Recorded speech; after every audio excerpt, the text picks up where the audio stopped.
last time I talked to you was 2021 when you were on the show. And since then, you are a part of the most watched WatchMock episode in history. How has your life changed since that episode aired? It's been big. I, of course, attribute it to the mastery of Amanda Mundell and the well-documented Brandon Hughes bump. I looked at this meta-analysis of all of the mock trial videos ever produced, and it's true that videos with Brandon Hughes, it's an easy 20 to 25% increase. So I'm happy for it, but I know that just like in 2011, I'm just being dragged along for the ride. I believe the Brandon Hughes bump is a real thing. I definitely buy that. People love that episode. Like people, whenever I talk to people about the show, that's the one they're like, I love the Ian and Amanda Brandon episode. It was what people don't realize, maybe you don't remember, is you guys, we all wanted to stay on even longer and record even more, but I think it was like 2.5 hours. And at that point, I thought no one was going to want to listen to us after that. But we could have stayed, probably kept going for another hour or two after that. I think so. I think that's the joy of mock. I remember back in my sophomore year, I would stay up so late discussing case theory, going down to BCAF. It's one of those you swipe in and you can get like a cranberry sandwich from the UCLA cafe.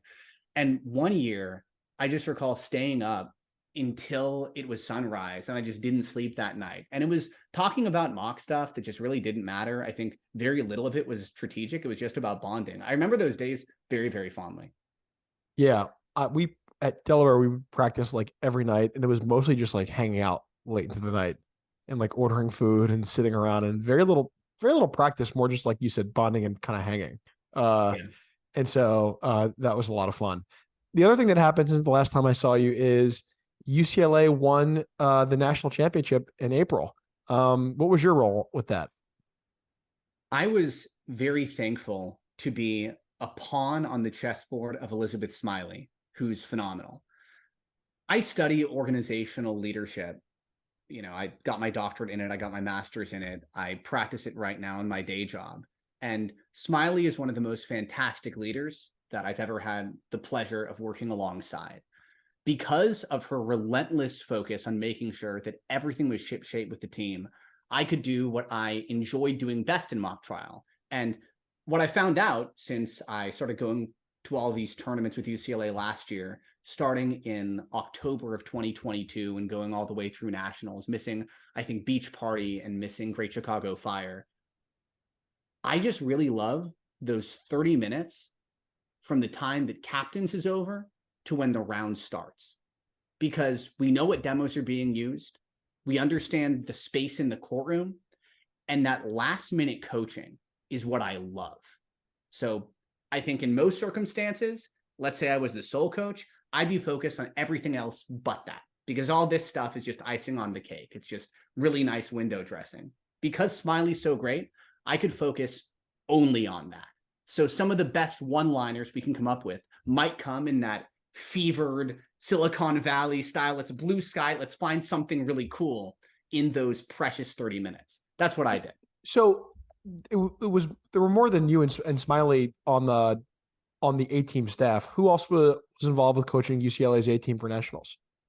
Jonathan Freshman coached up till nationals. He was a key part of it, and he's been a key part, I think, for the years before I was there as well, because I rejoined UCLA in 2020-21 season. He was on this hike. I don't know if it was Machu Picchu or somewhere else like that during nationals, but I think he got all of the Slack notifications about the success of the students right after it was over. So immediately he gets everything and he's like, oh my gosh, this is great. Cody Smith, who was the top ranked All-American during the 2022 year from Howard, he was there at nationals. He coached UCLA as well as earlier in the season, and he's phenomenal. Cody, if you've never met him before, is like a real life anime protagonist. He gives these incredibly impactful, inspiring leader speeches where he'll go student by student and he'll get them to focus on exactly what matters in round. Brandon Benjamin, not only one of the best witnesses in the country when he competed for UCLA, this was, I think, in the gap of years after I graduated, before I came back, but also a phenomenal witness coach for all sorts of witnesses. I mean, from characters to defendants to sympathetics, with UCLA at nationals too. And of course, Gonzalo Freixas, as director emeritus, has set the groundwork for everything else. I could go on and on about the UCLA B coaches, most of whom were alum from the 2022 squad that took second place divisionally and just showed how great they are, not just as competitors, but coaches. But like, I think as you're seeing, like, really it's a team effort. It's a huge team effort. And I think it all goes back to Gonzalo as director emeritus and Smiley for making the framework to have so many coaches care so much about supporting so many students. I think whenever a program has sustained success over the course of, over a decade at this point, dating back to when you were a freshman, it's easy to ask the question. When the question is asked, what is the reason for the success? It's easy to give sort of the generic, everyone's working really hard. We've got a lot of talented people. But the fact is, a lot of schools have people who work really hard. And a lot of schools have competitors who are really talented and really smart and really dedicated. But there's obviously something that UCLA is doing differently than other top tier programs, not only recently, but over the course of the last decade. What is it that UCLA is doing differently and better than everybody else that is making them contenders perennially, regardless of who the students are, regardless of who the is sort of leading the charge? There's a great quotation about organizational management, and it's that every system is perfectly designed to get the results that it gets. And so when you think about the larger systems of UCLA, when it's not just about this one case theory, this one coach, this one team, this one tournament, but year-round what's going into it, I think that spells out the story for UCLA's success. You start in the summer. In the summer, we're able to fundraise effectively and also engender the sense of enthusiasm about UCLA by running a summer institute that now doesn't only exist in the in-person space, but also the online one. So there's international students and students that couldn't otherwise come down and attend that are getting involved. And it's also a time for the UCLA mockers to teach and to learn how are they as teachers, what teaching styles resonate with their students, how might that impact their own mock trial performances. Then in the fall, we've got our fall team set up, and the fall teams are very intentionally selected with a combination of coaches and the executive board to say what students should be working together and with which coaches during this time to engender the most growth across those 3-4 months. After that, we do our equals. In those equals semi-competition, these internal contests where students are put onto teams. Sometimes it's the same as their fall team. Sometimes it's just a totally new group of students. And then they perform in front of e-board and the coaches. Then we have our stacks conversations. We're divided up into A, B, C, blue, and gold.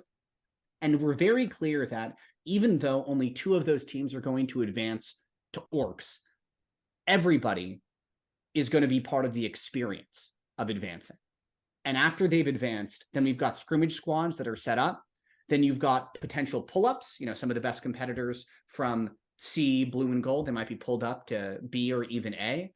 And after that, it's time for nationals. And to really speak to what made the difference at nationals this year, Smiley did something that is only possible when you've got the huge amount of institutional support and the ability to fundraise. And thankfully, UCLA is a huge school with a lot of kids with supportive admin for something like this to happen. But in addition to all of the competitors, we also had a whole lot of folks who were basically brought in as team support staff.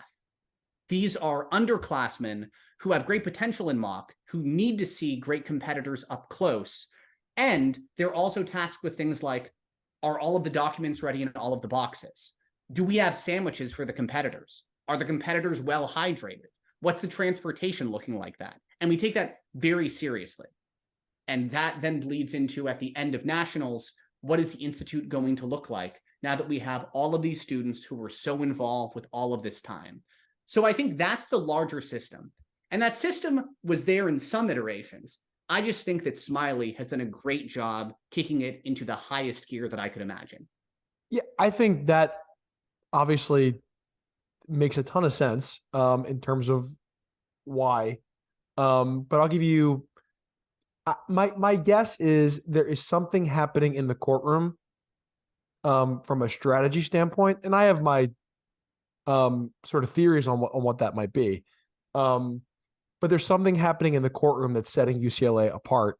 Like I said, over the course of a decade or so. here is sort of, and I will admit that I did not watch a ton of UCLA mock trial this year. With things being in person, it's impossible for me to see very many college rounds over the course of the year. But my guess, based on just my educated guess, is that it's largely to do with how good UCLA's witnesses are. Which is not to take anything away from their bench, from your bench. It's excellent, right? But I think where, at least historically, it seems like UCLA is playing a different game is with the witnesses. How off base am I with that? I think that you're in the ballpark. I'm not sure that UCLA witnesses are categorically different from a lot of things that other great teams do. I find Yale witnesses really compelling. I think that Harvard's witnesses in the final round really compelling. I think that when I go to nationals and I'm seeing the case play out like that for the first time, my standard of how great a witness is, can I imagine this witness is that actual person? Like, oh, this is really Frankie Fernandez if Frankie Fernandez was real. And Hillsdale, for example, which took second place divisionally, took a ballot off us in prelims. Their Frankie Fernandez was like, he was that guy. Played it kind of Ned Flandersy, I think had a fake mustache on, and was an HOA guy. And I remember in the direct, it's like, hey, you're the HOA guy, so that means it would make sense for you to be the jury foreperson. So I'm not sure if it's that. I think that a lot of it has to do with how we conceive of case theory. It's funny, you said Frankie Fernandez. I'm thinking 2013. And then I halfway through your answer, I'm realizing you meant this year's Nationals case. That shows you how old you and I are. That's true. That's true. Yeah. I mean, one of the things, like when I think about the final round that we're going to watch your closing, the difference in that round, I don't know that it was better or worse. I mean, we can have our opinions about that. But the thing that separated was a very clear separating line between UCLA and Princeton in the 2014 final, or the style of witnesses on both sides. They were very, very, very different. And in some ways, the judges, my guess is, were forced to make a choice between which style of witness do you like better on their ballot. And that probably swung. My guess is the ballots were really close, and we'll talk about that in a second. But my guess is that choice swung the ballots one way or the other. And in the other UCLA rounds that I've seen, again, historically, I felt similarly. Do you think that is true, at least in some regard? I think that's true with regards to final rounds specifically, but I'd say that final rounds are different from even round 3 and round 4 prelims at nationals. In final rounds, the team that wins the crowd, even marginally, is probably winning the trial. And so big, funny witnesses that have clear laugh lines are particularly valuable in those finals. When you compare, though, the UCLA witnesses that we had even on plaintiff this year, we had a sympathetic, we had an expert that had a very big demo that I think had some humor involved in the demo as well, and then the character. So I think that it's because perhaps UCLA in these finals is, I think with one exception, always on defense. And that a lot of the defense strat involves playing the crowd with these really big witnesses, that the AMTA community that only watches these finals like hasn't seen how modern UCLA approaches the plaintiff or prosecution side of things. So that might be coloring it. Interesting. We are going to watch, as I mentioned a second ago, the closing argument that you gave in the 2014 national championship, which was your senior year, right? Yeah. Tell me about how that year started. So it begins with me coming back as the only member of the 2011 national championship squad. And there were other folks who were on the A team that took second divisionally behind Florida State in the 2013 year. Most prominently, someone who go on to All-American multiple times, Kyle DeCamp. And can I interrupt you for a second, Ian, on that? So I've been told by some of the members of UC Irvine's squad that your round 4 at the 2013 nationals, at NCT 2013, which I think was a split decision, was one of the best rounds of mock trial ever. And I think one of the most crushing split decisions for both teams. I think it eliminated both of your teams from making the final. Am I right? It did. It was a +2 tie -2. Right. Uh, so tell me about the teams in that round, and tell me a little bit about that UCLA squad. So going back to 2013, I think you've got to start with discussing the UCI team. On the UCI team, there are a lot of folks. I mean, there's Mazimir, there's PJ, there's Ryan Cardenas, who came back, obviously Rahul Hurry, Sheila, Laureen Boosmail. Like, Yeah. that was a power team, and it was Justin Bernstein firing on all cylinders with that team. Their case theory was airtight on both sides, and we were familiar with it on both sides. They took advantage of case changes to the best extent. They had a bunch of really cool TV moments. They're all over the courtroom. They had objections scripted out that made specific reference to things that happened in opening statement, which now is the norm, but back then really wasn't. Sort of like that meta level of, oh, like you can do that. Like they were already doing that. Yeah, that was a great team. Our team that year, we had James Caress, who was the top-ranked All-American P closer. We had Brandon Hughes in the last year that he was competing. He was the P Open, and then he was the quasi-defendant Reggie Rogers, a scuba diver who left somebody to drown, which I think to this day is, I don't know, maybe the best sympathetic portrayal ever in AMPA, like the most real one that I've ever seen. Like by Brandon's Reggie Rogers. You think? Oh yeah, it's so good. Like it was just phenomenal. Is that on video somewhere? I'm sure somewhere. I mean, if you should get him on, you should have him do that for the next WatchMock thing. Definitely. It was, our expert was a Cheyenne Ibrahim. He had, I think, double experted that year. We had also, Kyle was witnessing Tim Hoyanga, who is not only a great friend, who was my witness in that final round. He ended up being the best man at my wedding, and also the officiant at the wedding. He was there too. Nidhi Pagalia, who now I think is an editor for Penguin or Random House or something like that. She was P middle. And then, who am I missing? We've got on the D side, Vikram Iyer. He was phenomenal. He was actually the top-ranked attorney in that round, ahead of me, James, and Rahul as the D middle. Wow. Yeah, it was a fantastic final round for him there. And as far as the D witnesses, yeah, I think that is everybody on that squad, on both squads. I mean, that's just having you and James and Brandon on the team returning from the 2011 team. That team must have had high hopes. Yeah. What did it feel like the next year, as you were starting to say that you were the last person left from that 2011 team? James and Brandon, and I'm sure others, had graduated. What were the expectations like going into that season? I think that they were really uncertain, because it's like all of the star power from that era, including Amanda Mundell, people had just graduated, and it was now, well, who's left and what can we do? And I was very determined. I was like, we are going to win nationals this year, and we're going to experiment with a bunch of case theories, and we're going to experiment with a bunch of configurations, but we are going to win. And so some of the things that I started off with in that year was, I had sort of like a pure ego tournament for me, which was Beach Party. At that tournament, I double closed and I took like the spicy crosses. It was the cross of the defendant. It was the cross of the police officer. And it's like, I don't know, it's very hard not to rank very highly when you're in that circumstance. It's like sort of like showcasing you for the entire trial. And so I got that out. Partway through the year, I sort of looked at the scores and concluded that what I was doing was not points optimal for the team. And this was after we had stacked. We were in downtown, and we got, I think, 4th at downtown. And it was like a winnable one for us too. Like we were trying to win, we didn't win. And it was like, we were a couple points off here and there. What can we change?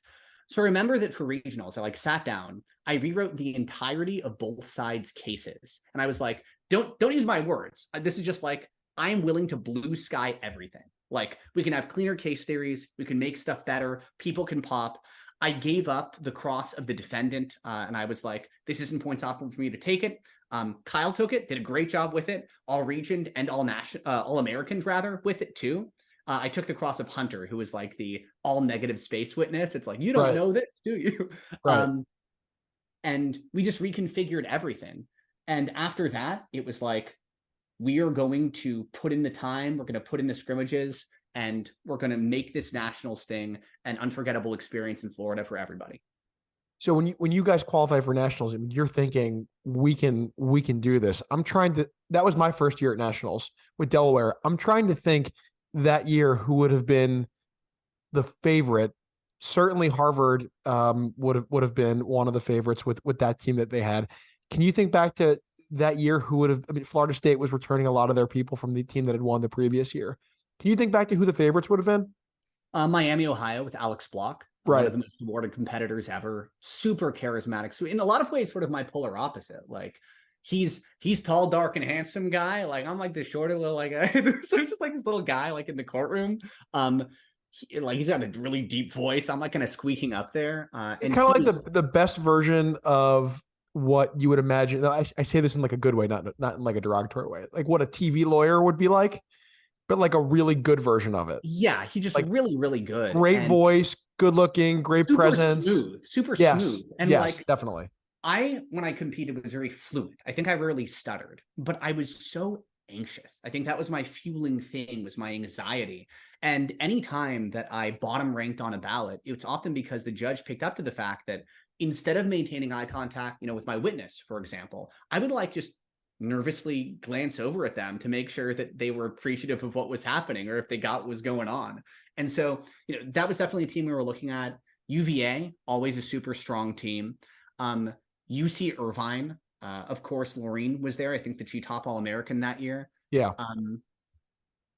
I also think, University of New Mexico. So UNM, they took 2 ballots from us. It was like +1, +5 or something at Orcs. And it was a round that, I felt very good about the round, but I was like, it wasn't a perfect round. And they took advantage of the imperfections and they just played like a very straight, real style of mock.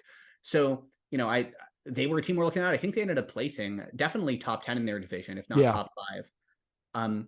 But overall, it was Harvard. I mean, not only do I think that Zach is still the greatest of all time at the activity, he just gets the game better than anybody else, but that was the team that had been through such unspeakable tragedy, with the loss of one of their members. They had so much determination. They had so much to prove.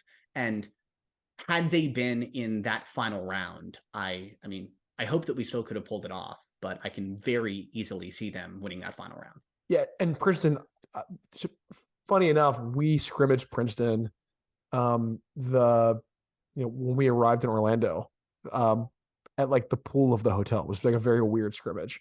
And they ran this, which we'll talk about in a second, this like really strange case theory that we were not ready for. And I remember the judge the lawyer who presided over the scrimmage saying to them, "Can't run that case theory." And they were just like, okay. And then they ran the case theory all the way to the final round and came within 2 points of winning the national championship. But to the point you made a second ago, yeah, that would have been a historically good final round had it been the sort of like 2 iconic teams in the final. What a crazy round that would have been. It would have been. And especially because like they just had so much fun with it that year, that Harvard team. I think that Harvard 2015 is overall stronger than 2014 was. And I think that a lot of it has to do perhaps with, one of the reasons that Zach's the greatest is just like taking this team without a lot of returning A-team members and just taking them to become this juggernaut, like this next level competitive team.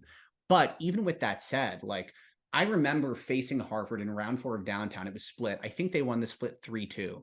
And in that round, they were just literally having fun. Like they were doing a lot of winking at the judges. I remember that after my rebuttal, which was like substantively correct in the round, but I don't think was as smooth as I wanted to, they were just so relaxed, like leaning backward, kind of basically giving a, hey, good point. Hey, good job. It's like basically what we're saying with their tone, with their facial expressions even. And that level of comfort is something that I always aspired to. And it's something that informs my coaching a lot right now, coming from that Harvard team. And I said this on the last episode. I remember seeing Graham Wyatt as a sophomore and just thinking, this guy's incredible. And Zach is awesome. Obviously, Zach is one of the best competitors ever. But I thought Graham was just as good, like really in different ways. Did you ever compete against Graham? Yeah, but I never saw him as a witness, which is what I think he All-American for in the 2013, 14 year. Yeah.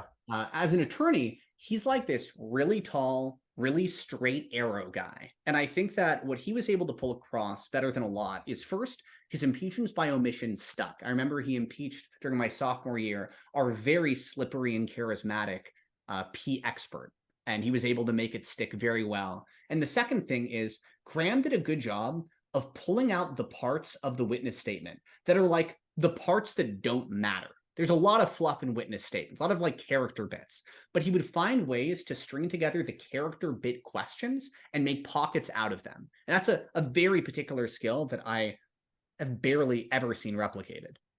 So at round 2 of nationals that year, we draw NYU. We were a team that was at nationals for the first time, and it was a close round, but we had lost. Like we were overmatched. Very good NYU team. You guys get them in round 4 in a win and we're in situation. And you guys beat them in, I think it was a 2-1. Yeah. What was that round like? It was good. It was a very good round. It was good because NYU was doing a different version of the Princeton thing. The whole Princeton thing was basically keeping out evidence of theft by deception by pretending that the scheme that is clearly alluded to in the case, which is they switched out admissions bracelets for fake admissions bracelets. And it can get kind of convoluted. So just like Princeton pretended that didn't happen, NYU also pretended that that didn't happen. And so their theme was the defendant helped commit 3 crimes. And that was a great way to summarize what was like a very heavy lift for the prosecution. The 3 crimes are the theft by deception, the conspiracy to commit robbery, and then the felony murder. And they streamline the case. They do their best trying to object out anything that we bring out about the like wristbands.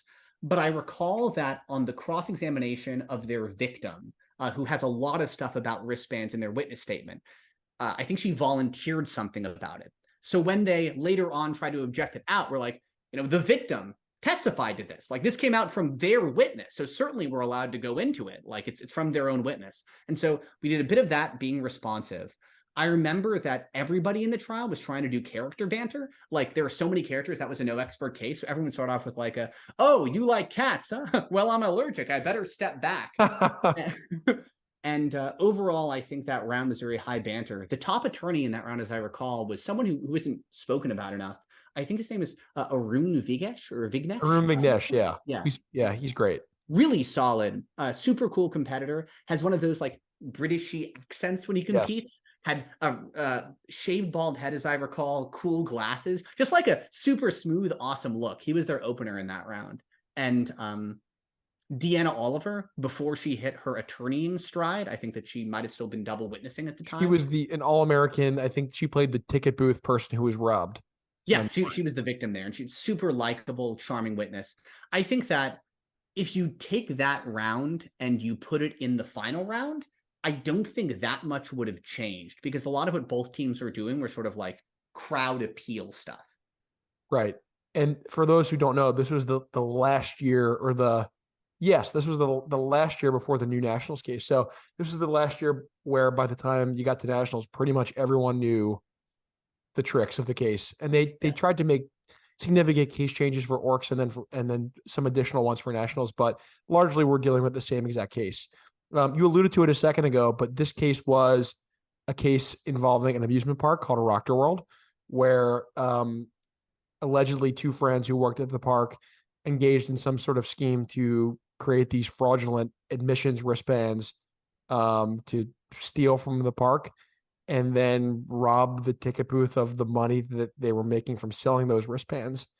And it was a very convoluted case. And then the defendant does this thing with one of the rides where he shuts off the lights in the ride so the friend can escape with the money. I think I'm summarizing that in a way that's provides as little confusion as possible, but still probably a little bit of confusion. Am I missing anything? Yeah, there's one additional step, which is when they shut off the lights in the ride as the friend is escaping, the security guard follows the friend into the ride, is hit by the ride, and then dies. And that was something they added in the middle of the year, right? That was they killed Winston Thomas like midway through the year. He was like, it was just so complicated. There's so many different like charges. Yeah, it was a really complicated case. And my memory is what Princeton, and I'm assuming you're saying NYU did, that was sort of quirky, is the case was designed such that one of the charges was theft by deception. And the deception is they're creating these fraudulent wristbands to sort of skim money from the theme park. But there was something in the case where one of the witnesses who operated the ride where the lights were shut off, the defendant goes up to the witness and says, "Hey, you can leave early. The boss said, can I take over the ride?" And Princeton in the final round argues that's the deception, which I'm not a criminal attorney. I'm not sure that that's legally correct. It may not be. I have no idea. But that was sort of the quirky argument where they ignore the whole wristband thing, and make a strategic choice to try to undercut the cross-examination on that. Am I summarizing that correctly? Exactly that. And they went out of their way to clarify in preliminary matters that that's what they were doing, that their theft by deception was just the theft itself, really. And I went halfway towards calling it out in pretrial. I was like, come on. They said that there's this whole like range of dates on the indictment. And they said, well, the last date is within the range of dates, therefore that it counts. Yeah. So did you know they were going to do that? So for those who don't know, Iain, you stand up in pretrial, and you sort of say to the judge in sum and substance, they're going to pursue a theory that doesn't jive with what the indictment says, and that is improper, which would have been devastating if the judge buys that argument to their case.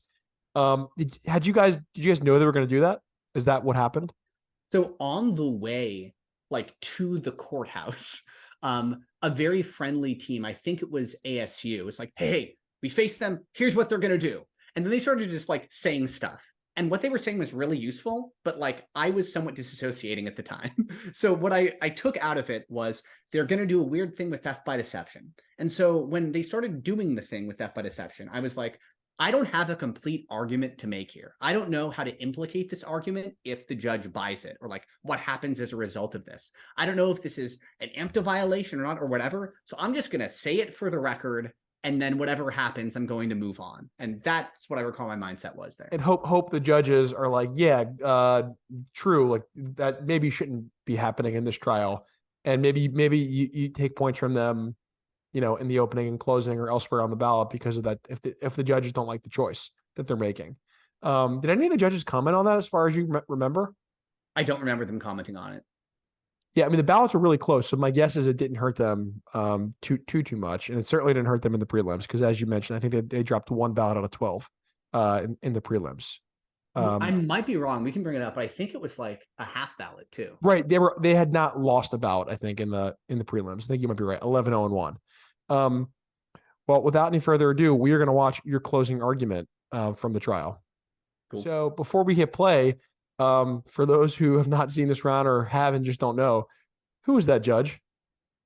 That's Judge Alex Ferrer, I think, who's a celebrity judge. I think he had a TV show. I'm not sure if he still does. Yeah, but at the time, it was a very popular TV show. I'm not sure if it still is. When you guys walk into the courtroom and you see Judge Alex, are you just like, what is this? Like, is this really happening? Did you guys make any adjustment based on that? I had no idea who he was, like even slightly. It's probably for the best, right? I guess so. Yeah.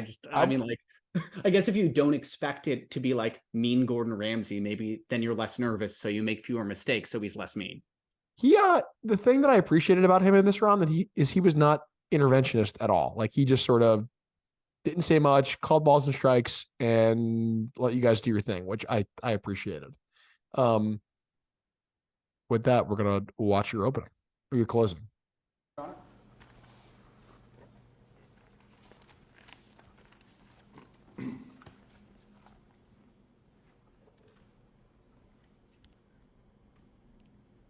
Something's missing from the story you just heard. We didn't hear anything about any scientific evidence linking Miss Bowman to this crime, any financial evidence linking Miss Bowman to Cameron Poole's crime, any forensic evidence linking my client to Cameron Poole's choices. But if there's one thing that wasn't missing from the state's argument just now, it was this word: defendant. Members of the jury, you notice how many times the prosecutors chose to call my client defendant? Say it was the defendant standing behind the controls. Do you know why they do that, members of the jury? It's no lawyer's trick. Because defendants wait in the shadows.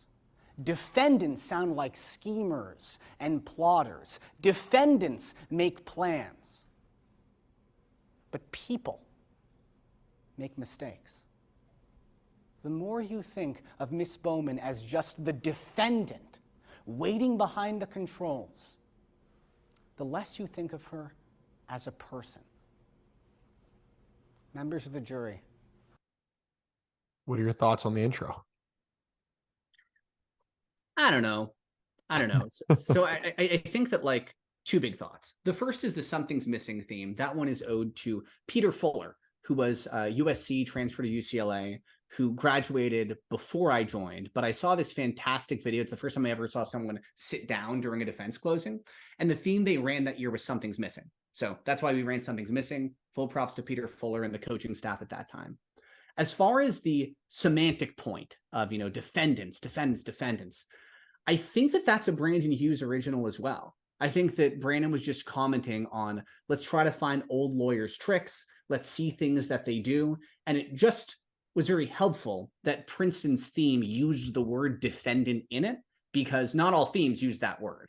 So it was easy to link that together. I also noticed how constrained my body language is relative to what I would suggest that many mockers should do, which is gesture at chest level, do gestures that are very evocative of the thing that you're trying to demonstrate to the jury. Body language matters so much, be really comfortable. And I think part of that is because in round one, I was so hyper aggressive when I competed, too aggressive, I think, for the Florida judging pool. And so before I walked up, Kyle DeCamp told me, very sagely, I think, he wrote a little note being like, hold it down, dial it back. I think you can still win, sort of more sedate. That's me summarizing what he was trying to say. And I think I took that to heart. But if I was coaching this speech, saying how to make it better, I think that I'm too constrained. I think I could show more comfort here. It's funny you say that. When I watched this, to prepare for the episode, that's the big thing that jumps out to me. Obviously, you're an excellent speaker in terms of your choices on inflection and tone and pacing, and that's all great. But the gestures aren't big. There's nothing, you're not really making use of your physicality in a way that I think you probably would if you were redoing this. It's probably gets us from an A to an A+, right? The intro. But it's a really good intro. Had you heard someone, this wasn't something that you'd heard someone do earlier in the season. This was something that you guys talked about internally. I heard someone do this rhetoric, you mean? Yeah. No, I hadn't heard anybody use this rhetoric before in trial. Though I will say that Dan Stern does a cooler version of it in 2016, where he makes it like a moment of calling out to Reju, and Ray calls out the number of times they said defendant. So it's funny you say that. I had seen Harvard do something very similar with the call out the number in 2015, not in the final, but in an orc round, I think, that I was watching. It was during a cross, and they did Zach Lusbader was up there and called back to Zach Fields. How many questions did they ask him about the whatever? And Zach said 36. And I actually had a law school team do that once. And two of the judges liked it. And one of the judges yelled at us for it, but we won the round. So that's all that mattered. There's also a version of that Bernstein had done in 2012 with the drunk driving Danny Dawson case, because his defense theme was, this is a case about unanswered questions. And so their idea is that the police just never bothered to ask the defendant anything. So on the defendant's redirect, they'd be like, counsel just asked you, checking, 20 questions on cross. How many of those did the police bother to ask you after the car accident? Nothing. They didn't ask anything. So I think, mock trial's iterative, builds on itself. This is just a version of that. Right. Bowman, a young lady who was in the wrong place at the wrong time, a young woman who made a mistake and is now being charged with murder. We learned today that Miss Bowman was an honest, hard-working, caring young woman a woman who was happy to help out her friends at both amusement parks she worked at, a young woman who has been railroaded into a murder charge by the detective the state chose There's not Brandon. to even present to you today. But members of the jury, in this country, there's something. So one of the things that you do in this closing, and in this trial, really, if you watch the full thing, is you punished Princeton for not calling the police officer, which was an option for the prosecution, and it was a pretty frequent call, I'd say, by the prosecution. How much did you know that they were not going to call the police officer going into the round? No, I didn't know that. But I mean, once you know the call, then it's easy to point out the things that are not there. And that actually cuts to one of the key mock trial coaching tenets that I think I have. And I've also seen with some Drexel law teams in some of the videos that are out there. And that's like negative space. Sometimes it's called absent answers, but it's what is not going to be there at the trial. And can you string together the list of things that are not there in a way that forms a coherent narrative? So with a investigation like this, when the police are so obviously involved and the investigator isn't there, then it's, why are all of the answers not present? Because the police did a bad job. Sometimes it's, why is it not present? Because there was corruption. Why? Because people were bought off, right? But like stringing all of those together is, I think, what can form a lot of case theories, especially case theories that are like straight reasonable doubt or police bias. Right. And so in this case, you had the prosecution had the option to call the police officer, the owner of the theme park. There were several eyewitnesses they could call. Did you have different parts of the closing where you would punish them for not calling a certain witness? Let's say they had called the police officer and not the park owner. Would there have been a similar rhetoric in the closing or throughout the trial about that? Probably there would have been. I think that for all of the like contingency preparation that we now do at the coaching level, a lot of this stuff was impromptu. Like I know for sure that I never said this closing the same way twice. There's one question here that I asked the same way that I asked the NYU round, which is where's the money? And that's basically just taken from Laureen Boosmail because that was her whole case theory that year. It was a really good one. It was follow the money. And I was like, this is great. Can I compress this down to 2 minutes? And so that was my first question. The other two were variable based on what happened. And so I guess we'll get to it, but like the second big question that I ask in this trial is like what happened during the robbery? Because I felt like by Princeton streamlining stuff so much, there was just like a lot of confusion about the particulars of the crime. And the third, which is where are the police, was because we were missing the police officer here. If the police was there, if the policeman was present and testifying, then I would use whatever happened during the cross of the police officer to call out the corruption or the bias or, you know, whatever it is that had made their investigation improper. And I recall, maybe you'll remember it similarly. I recall the prosecution sort of strategy being the police officer gives you a lot substantively on direct, but is vulnerable to a pretty devastating cross.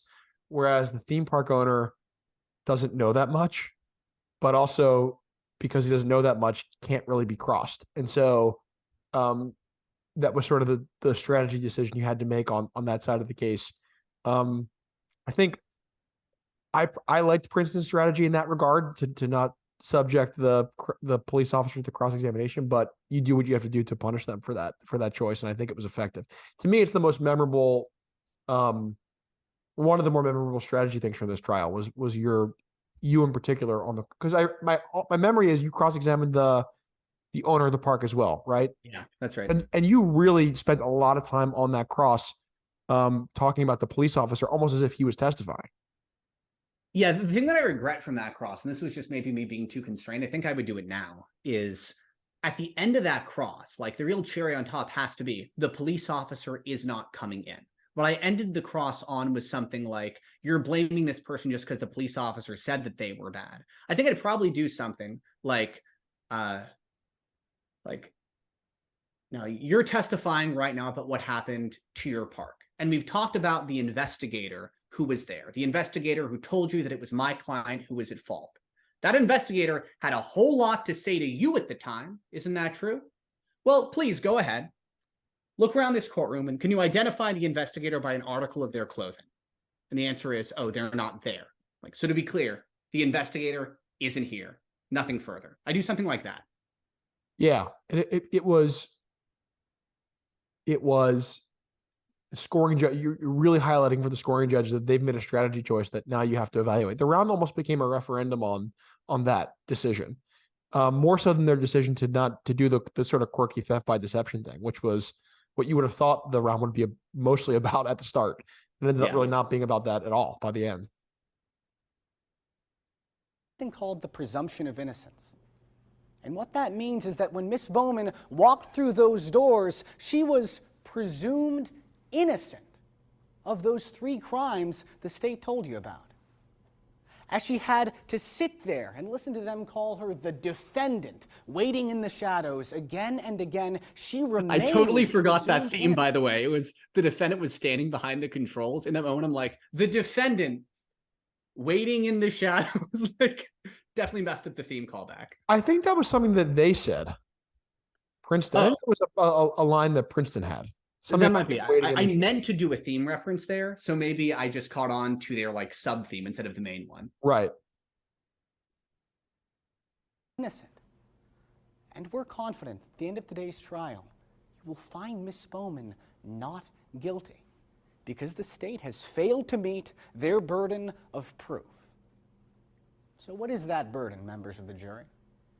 It's the state's job to prove to you beyond a reasonable doubt that Miss Bowman is guilty. Now that means that if your reason and your common sense lead you to ask any questions about their story, if there's another single reasonable other explanation for what happened, the grammar there is wrong. Another reasonable other, like, I think that the way that I would advise that people do this now is do the reasonable doubt pocket of the closing in a way that clearly references the alt theory. I agree. Yep. You know, so it's like, so if you believe it's a reasonable possibility that she simply made a mistake, then she's not guilty. Like that suggests the thing that we have been, you know, we don't have a burden, but like that we're saying happened in this case. Yeah. If you think possibly maybe she was behind the controls and maybe she did this on purpose to help her friend rob a theme park, that's not enough. I mean, I like to weave the burden of proof into the substantive argument rather than having it stand alone. I totally agree. And particularly I'm halfway on that. I think that there should be a section that's clearly burden of proof, but I think within that section you have to. I agree. And what I like to do is have that section just be a little shorter, and weave the longer sort of burden of proof rhetoric into a more substantive part of the closing. But sure. But for sure you have to have some sort of standalone law part. I think that's right. That means the law demands you can't find Miss Bowman guilty. Remember, it doesn't take 20 reasonable questions. Jerry Spence. Or 10 or 5. All it takes is 1. For those who haven't seen any Jerry Spence videos on YouTube, you ought to watch them. They're good. Oh, they're great. And there's also this Jerry Spence lecture that he gives on fear. And it's one of the most impactful lectures that I've seen because he goes into the way that he's able to connect with juries during voir dire and why he like never lost trials is because he talks about how lifeless and dead courtrooms are, how there aren't really plants there, nothing grows, nothing feels right and natural and real. And by him acknowledging that in front of them and saying, I'm really nervous that I'm going to mess up and do a bad job and you're going to take it out on my client. Are any of you nervous right now? And he forms that human connection. And he says, once that connection is formed, that the truth about the anxieties that everybody shares in a courtroom, then it's no longer P versus D. It's Jerry Spence and the jury versus opposing counsel and the judge.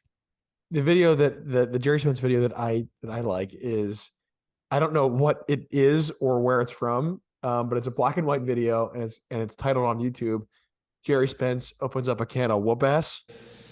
I never did have a coach to tell me how to testify. Did you have a coach? Briefly we did, yes. Oh. Did the coach kind of practice your testimony with you so that you could convince the jury that the county is negligent? No, we didn't get into details like that. Or did she tell you anything? Was it a he or she, a he coach or a she coach? It was a lady. Lady. Yeah. It's a cross-examination video. I don't know what the context is, but it's awesome. And it's a really good teaching tool for people who are learning how to do this for the first time. I took stuff from that verbatim for when I crossed the defendant my senior year in the first half. And we're going to talk about the 3 most important questions the state has failed to answer. Question number 1. Now, you notice I don't do a Where's the roadmap. money? I advise that people should do a proper roadmap. The reason that I didn't is because I didn't know what I was going to say after question number 1.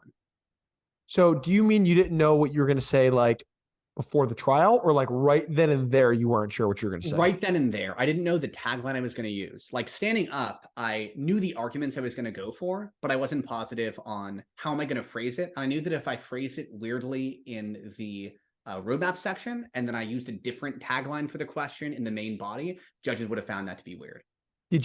How much of this was written? Not a lot. The defendant, so like, I had a different written version of the defendants make plans, people make mistakes. I don't know. It's like not a lot of it, I would guess. Is that by design or just sort of that's the way it was? That's the way it was. I mean, I'm an impromptuer more than I am a prepared speech kind of person. And I think that getting super nailed down to script is something I've never been that comfortable with. Only I would say in the last couple years that I have to do things that required like actually memorizing 10 minutes exactly the same every time. Back then, I'm not sure if I even had the skill. So a lot of this was like extemporaneous. That's so interesting. Obviously, there are benefits to being impromptu. I mean, the obvious benefits in a mock trial of being off the cuff, right? It's entertaining. It allows you to sort of engage with what's happening in the trial as opposed to what you've planned.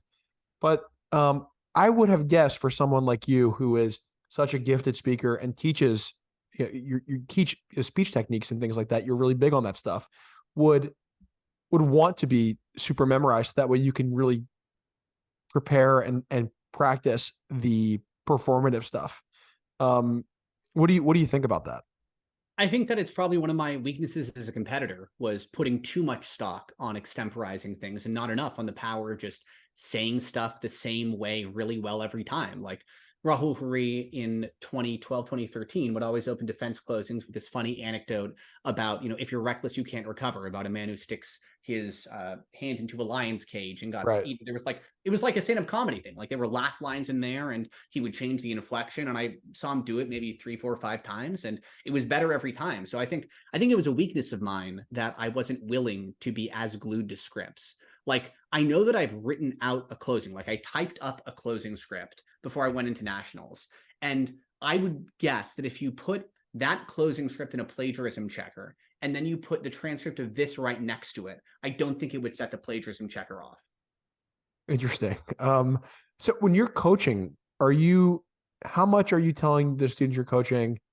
You really need, obviously you can deviate from a script because you have to, but you really need to have a script versus doing something closer to what you're doing in this trial?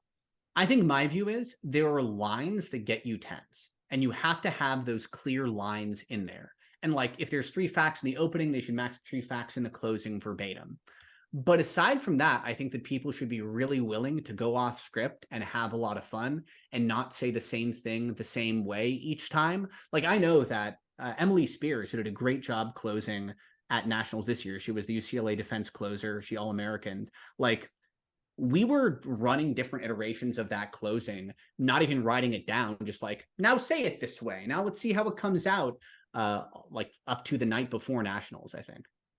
So when you're working with someone like Emily, are you guys sitting down in front of a computer and typing something, or are you just sort of talking about it generally? I know that Emily is definitely going back to write stuff down to remember it, as people should. You don't want to lose it. But like, one of the key things that I do at tournaments, especially when there's the the gyms and like the first floor of a lot of these hotels for tournaments, is we'll just take over the gyms and we'll do a bunch of exercises that are all about embodying that dodgeball idea. Like, if you can dodge a wrench, you can dodge a ball. Like, the same thing is true here. Like, if you can practice doing a spontaneous closing as you are on the treadmill, and every time you stutter, you make the treadmill speed go a little bit faster, then surely you can handle doing a closing in a normal circumstance in a courtroom. And so a lot of it is like, let's do things that connect the physical activity of being in that gym space with however the student is able to handle it. Obviously, like, a student can't lift anything, we're not going to make them lift this big thing.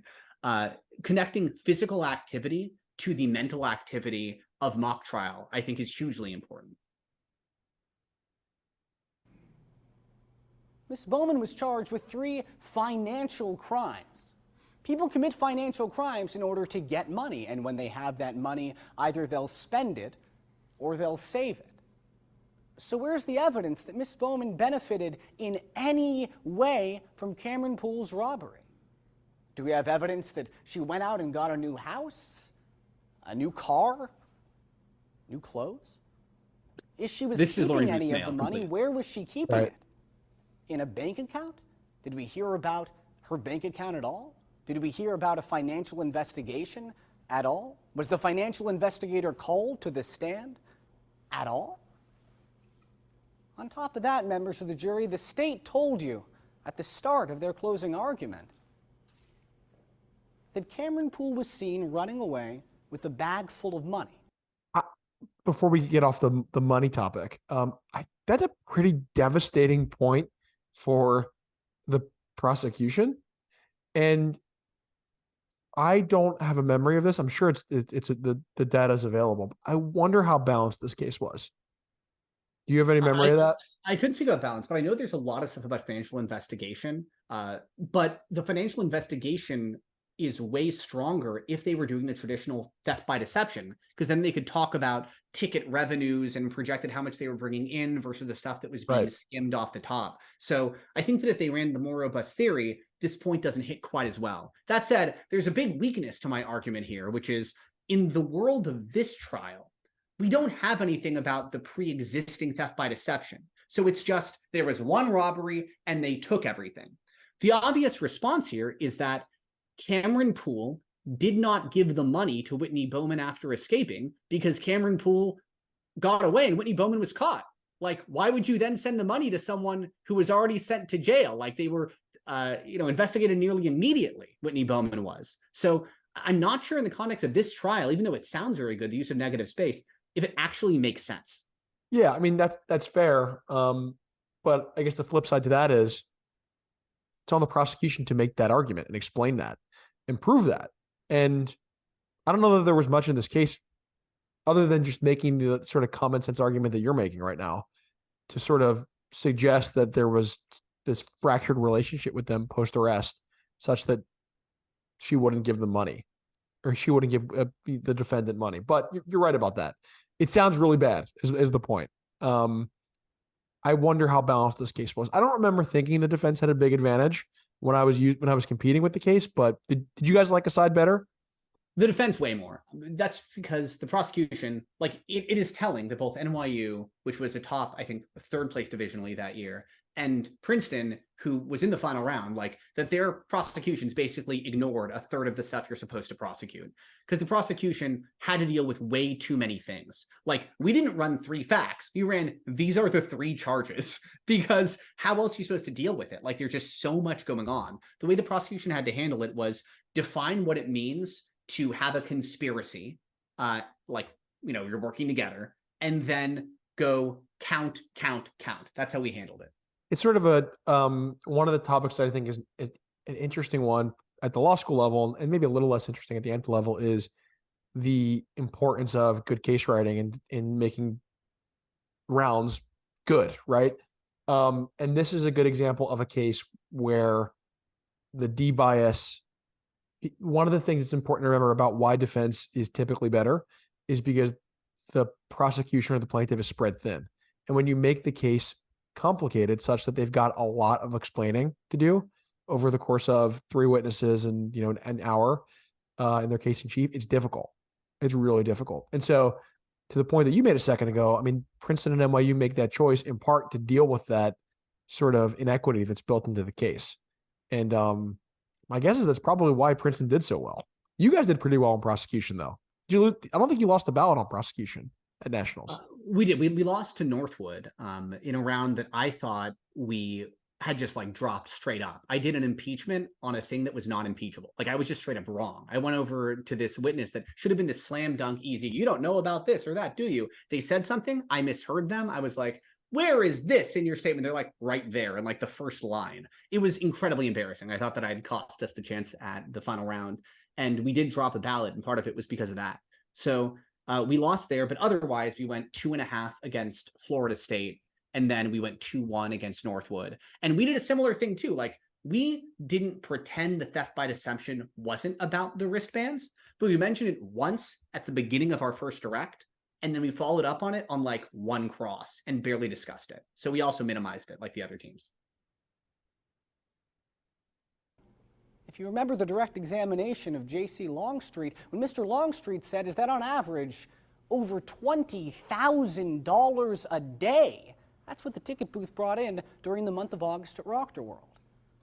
That's a lot of money to stuff into some kind of sack, members of the jury. You can't just put that in your pockets and run.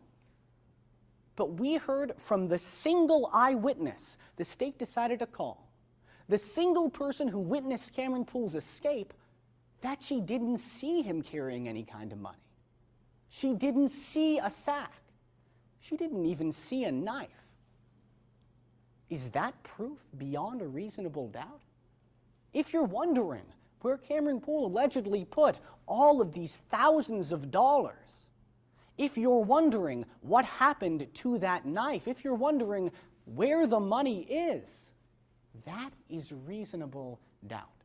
This argument's missing one sentence, I think. And I think the sentence is that the owner of the park conceded that the ticket booth was cleaned out. So that brings it together, because otherwise the common sense response is they didn't take $20,000. They just like grabbed some stacks of money and ran, but left the rest of it.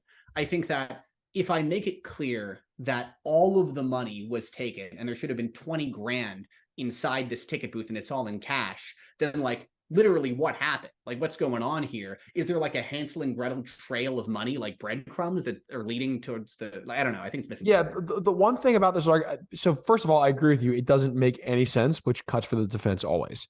But the flip side to that is, Mike, what is the defense saying based on that argument? Are they saying there just like was no robbery? He didn't actually have any money? I mean, everyone sort of agrees he took the money.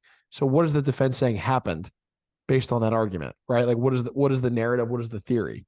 And maybe you don't need one. Maybe it doesn't matter much, but I don't know. Did you guys have a sort of a plan for that or a conception as to what happened then? I think this was an issue, I think, of perhaps being too extemporaneous, because we were kind of putting forward two different theories in the trial. The first is we kept saying that this robbery was alleged. Like we were kind of questioning whether it happened in the way that they described, and suggested that in one of our directs, the police officer was having secret meetings with the alleged robber. So maybe this whole thing is just kind of cooked up. Who knows? It was if we had the police there.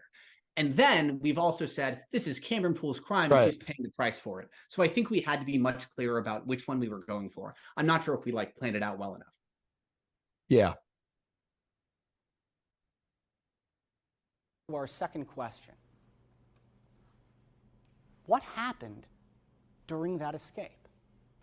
The state's single eyewitness, Tyler Hartman, told us that there was panicked yelling, chaos, and confusion that she could. Tyler Hartman was like everybody's character witness that year. Who did you guys call in prosecution? We had a really interesting P. I really liked it. We called Kimball, who was the investigator, Phil Rauchi, who was Lou Eccles, kind of New York, kind of guy in this final round. Yeah, he was great. Often, actually. Yeah, he was our investigator, and he's the first one. I directed him. His whole, like, what we did there was a lot of like playing with the timeline of how the defendant responds to the police interrogation. So it was like, I took over the cell phone. What did she say? She said, "This isn't my cell phone." What happened next? She said, "Never mind, it is my cell phone."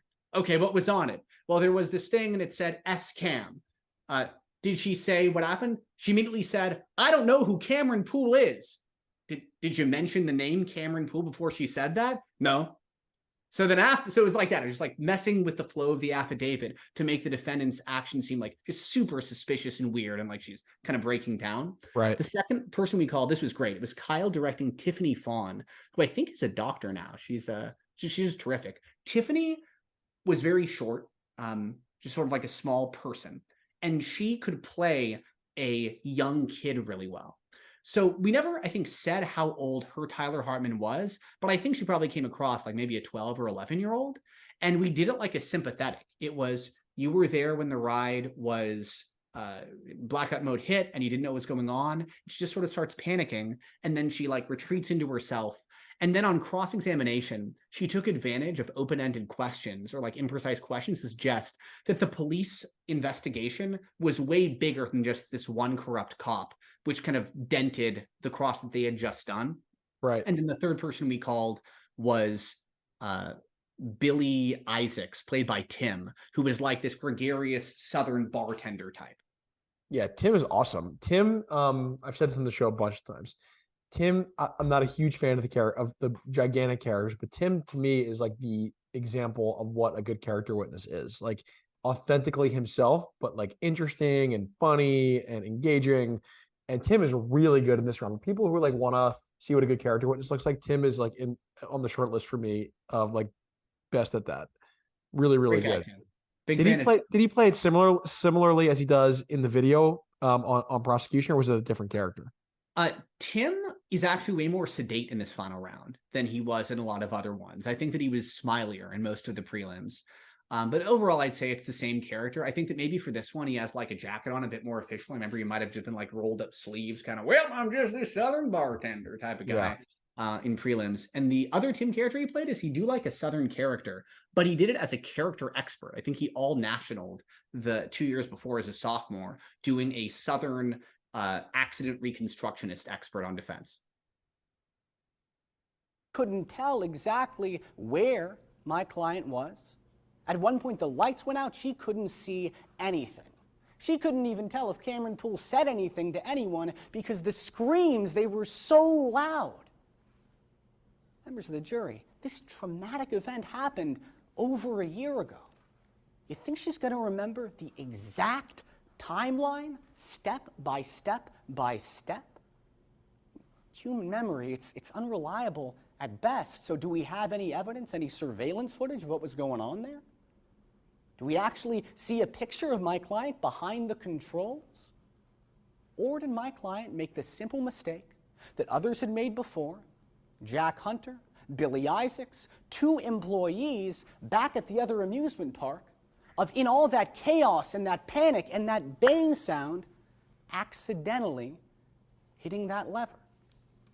If you think that's a reasonable possibility, members of the jury, Ms. Bowman can't be found guilty. And that leads us if I could read you this, because I think this is a lot of sort of essential elements, like they didn't show this, they didn't show that, and then here's something that could have happened instead.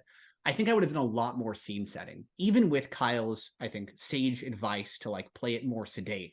I think I could have smoothly set the scene more of like, she's back here, something's happening over there, let's imagine this over here. I think that would have made this better.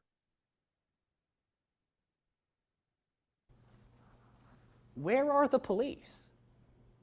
We know that Miss Bowman was arrested in this case because Mr. Longstreet's old friend was at the park looking into some financial discrepancies and just so happened to hear a scream. Now, the police officer and Mr. Longstreet, they didn't see what happened in the ticket booth, and the state chose not to call the accountant who was actually allegedly robbed. But we know the police officer went on to only ask questions about Miss Bowman. Is this because his old friend, Officer Winston Thomas, was the one who was hurt? He actually cuts off the conversation with Jack Hunter when Jack Hunter says the alleged robber in this case was having meetings with park management.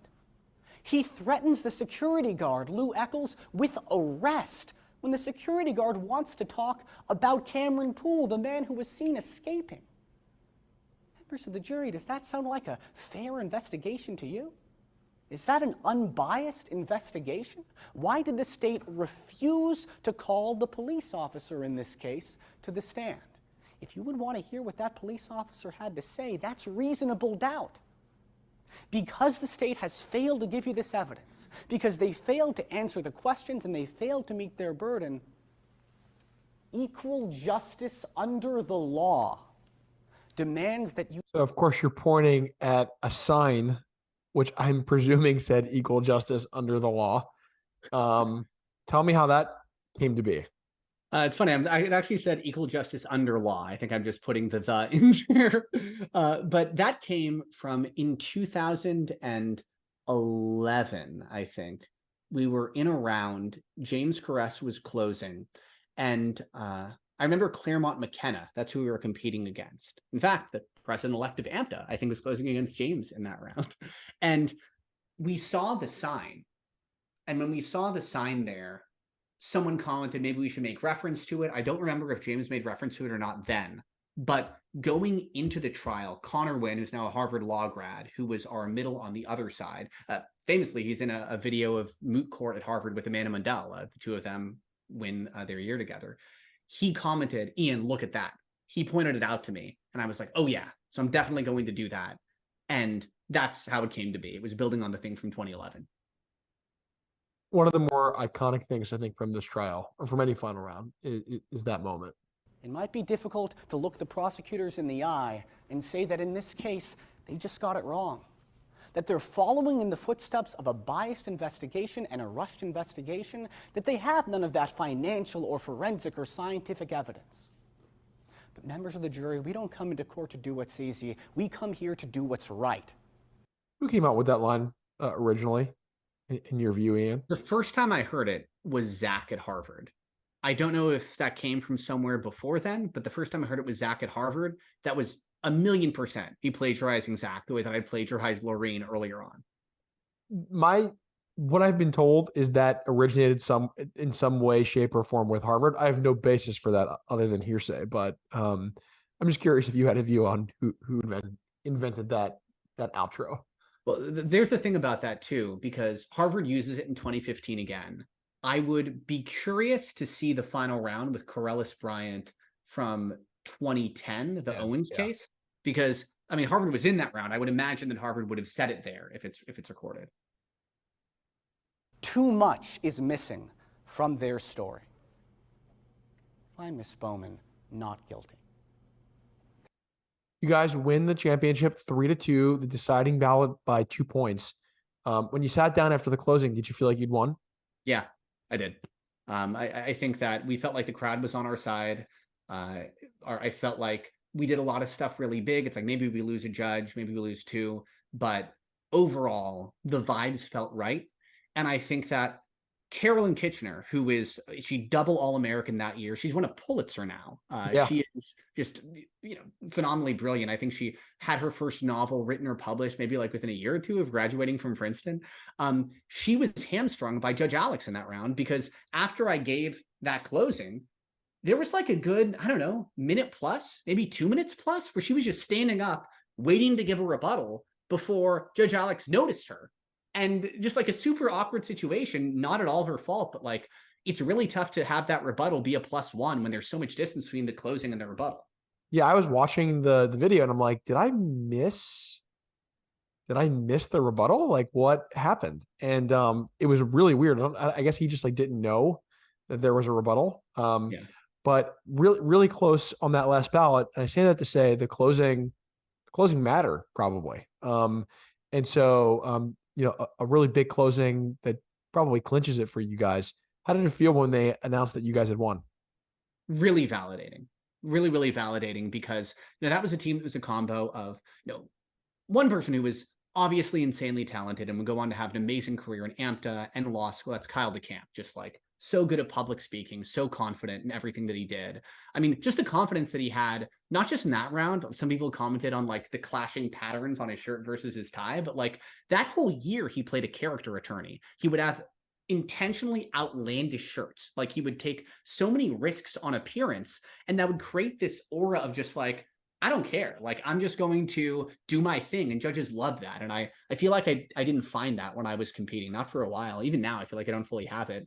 But then you had other folks like Tiffany was on the D team the previous year. Carolyn Paris-Bear, who I think top ranked Judge Alex's ballot, she was on the D team the previous year. This was a combination of like a lot of people who weren't obviously going to be on A at the end of 2013. And it's like we were able to rebuild taking a gamble on a group of people who could get along and get the job done in a way like a lot of good heist movies. It's like, you son of a bitch, I'm in. And then we were able to pull it off. So it felt great because of that, because of the team element. Is that one more meaningful to you than the 2011 one? I mean, you asked me this question a few years back, and I think that the answer is probably yes, because I contributed more to this one. I think that I gave this more meaning individually, so it'd be weird if I didn't feel that meaning back from it. But again, without 2011 happening, I don't think that 2014 would have happened. Why do you think that? Because the experience of being on top of AMPTA for that one tournament, not knowing really what I was doing, really fueled me with a lot to let me get back to it, knowing what I am doing. So obviously in the 2011 final you witnessed, and then in the 14 final you're obviously attorneying. Did you do any witnessing your senior year once regionals rolled around?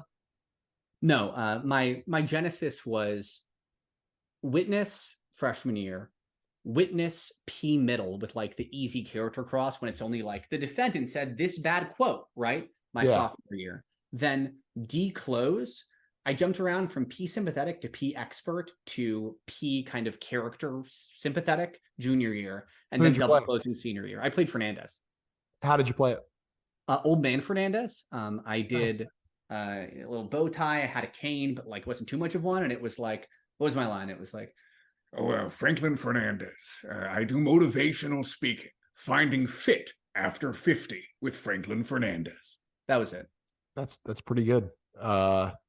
I'm surprised they took you off the witness bench after that. I guess we had good witnesses. We had really good people, and we needed attorneys. I mean, I double-sided, Kyle double-sided, and then Connor and Carolyn middled. So we're about to watch a more recent closing argument that you gave. For those who have no idea what we're about to see, including me, why don't you give us the sort of lay of the land about what we're about to watch? Okay, let me give you some context. So this all goes back to a gentleman who is tremendously influential in international mock trial. His name is Max Wong. Max competed for McAllister's team and graduated in 2015. He is a very successful businessman working with a college counseling company in China. He's got places in like Beijing and Shanghai. And he randomly reached out to me in 2017. Max said, hey, Iain, we're doing an AMPTA case. It was the Dawson case in Shanghai. We'd like to bring American mock trial judges out there. Would you be interested in going through the passport visa process and joining us? And I was like, absolutely yes. So I went overseas, and when I was overseas, I judged these amazing competitors who are practicing American law, not for almost all of them in their native tongues, obviously not their native legal system, and so good on the rules of evidence. English is pretty phenomenal too. And we end by doing a counselor round. There's a video of mine that you're not going to see that's me opening. That opening, the de-opening, is from that counselor round in 2017. So I loved it.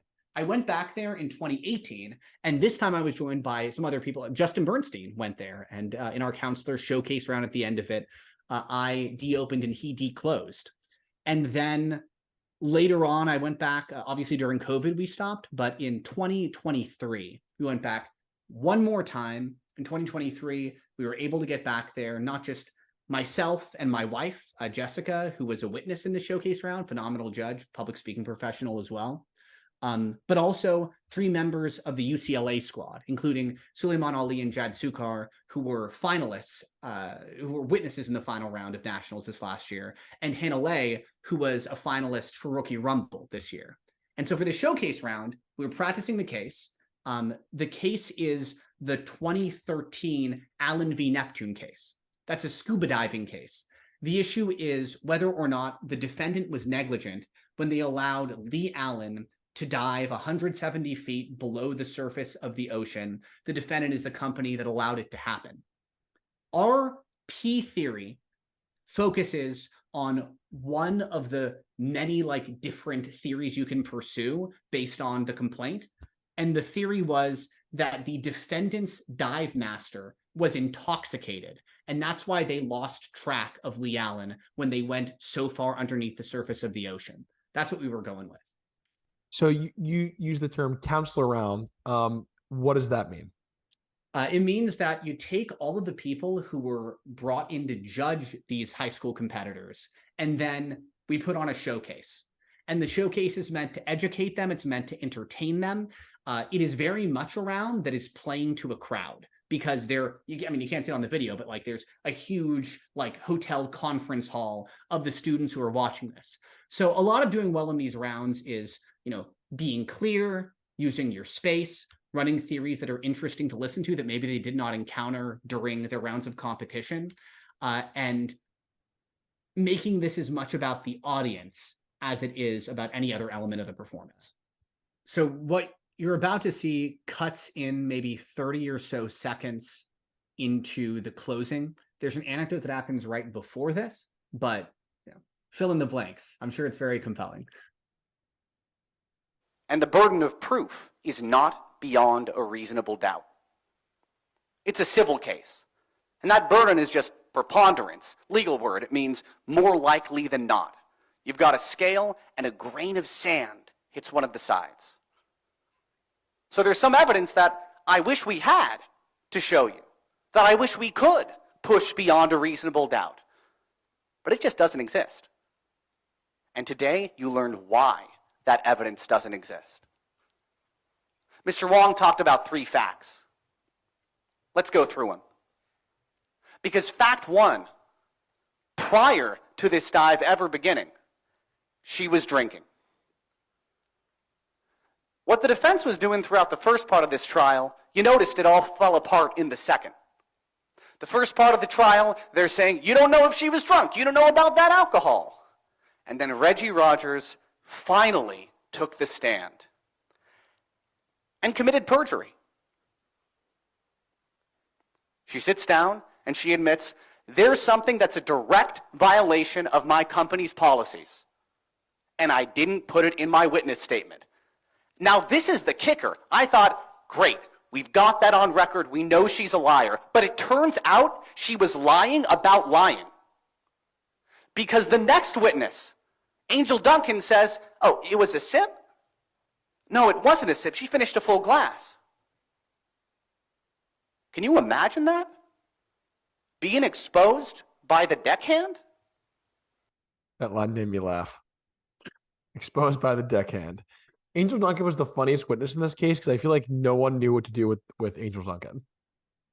Yeah, we ran Angel Duncan as a witness who saw the plaintiffs doing stuff that was kind of reckless, but legally it's not a great argument, because legally anything that Angel Duncan knows, the company knows, and the company has the higher standards. So yeah, I don't think it's a great fact witness, but like fun to play.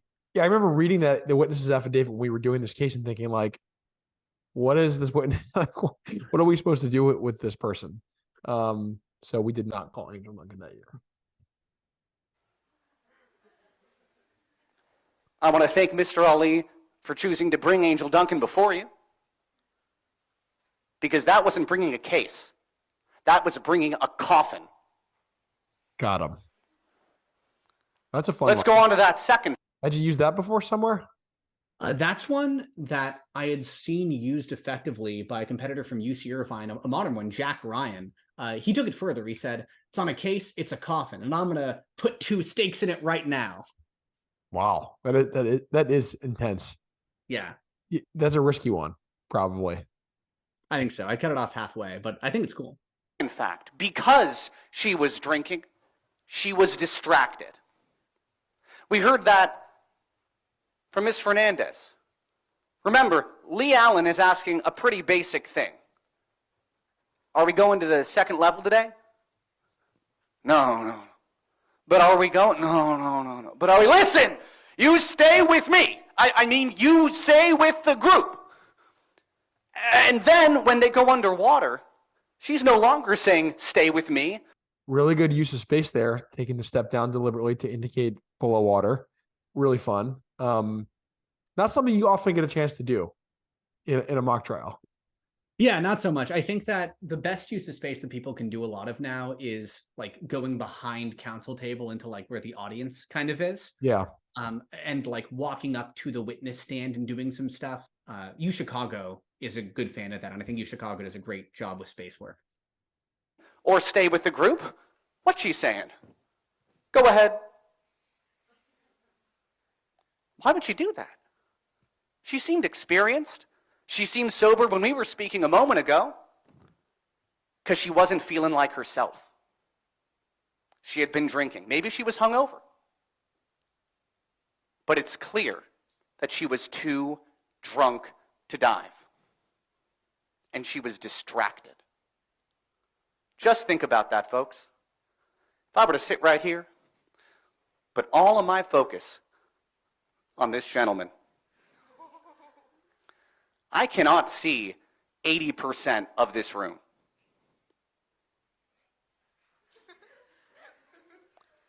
And as Ms. Lay pointed out in objections, this clearly is not 170 feet underneath the surface of the ocean. Imagine the distraction. Imagine the disorientation. You're being ignored by your own dive master. And what do they say? Go ahead. Well, okay, go ahead. What do you notice about yourself here in 2023 versus yourself a decade earlier in 2014? I'm just comfortable. I think that's the big thing. I'm a little sure. slower. I'm more comfortable. I think that I'm making better use of space. I like the rhetoric more. I think that I trust myself to say a thing, let the thing sink in, and then move to a different thing. And I think that I'm trying to optimize the number of moments that a judge could justify to give me a 10. So in the first part, I'm acting a thing out, and then I'm jumping down to a lower level. In a different part, I'm sitting on the witness stand, and I'm making comments to like weave in testimony. I'm going up to an audience member. I'm like, all right, go ahead. Like, it's just, how can I show that I'm absolutely dominant in this room? And that's something that I really advise students to do. The first thing I tell students to do in a courtroom before the judges get there is just like lean on everything, right?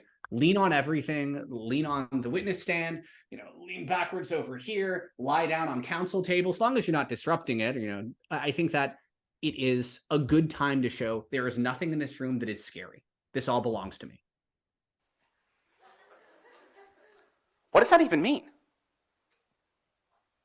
What does that even mean? So what happened after the dives? We know what happened. They lied. Just like they lied to you multiple times on the stand today, we heard from Agent Carrie Connor, special agent, very thorough, very qualified. The first couple questions of Ms. Lay's cross-examination were literally just complimenting him about how thorough and qualified he actually was. And he did a thorough review, a thorough search of everything. And he found no alcohol, not a trace of alcohol, not a single thing on the boat. But we know there was alcohol. Reggie Rogers said it. Angel Duncan said it. I understand that Miss Allen. I think the thing that you do differently and better in this closing, maybe it's because you have a microphone, but I think it's not really just because of that. You're a lot more forceful. There's a lot more power to your voice, and you're making choices that allow you to get louder. And it also, there are a few moments that we could rewind to and watch back where you're softer. And when you get louder, it creates a larger contrast when you choose to have those softer moments. A lot of that just, I think, like you said a few minutes ago, derives from comfort. When you're more comfortable, you feel more comfortable getting louder and doing things that you may perceive to be strange or weird. You feel more comfortable making those sort of dynamic choices.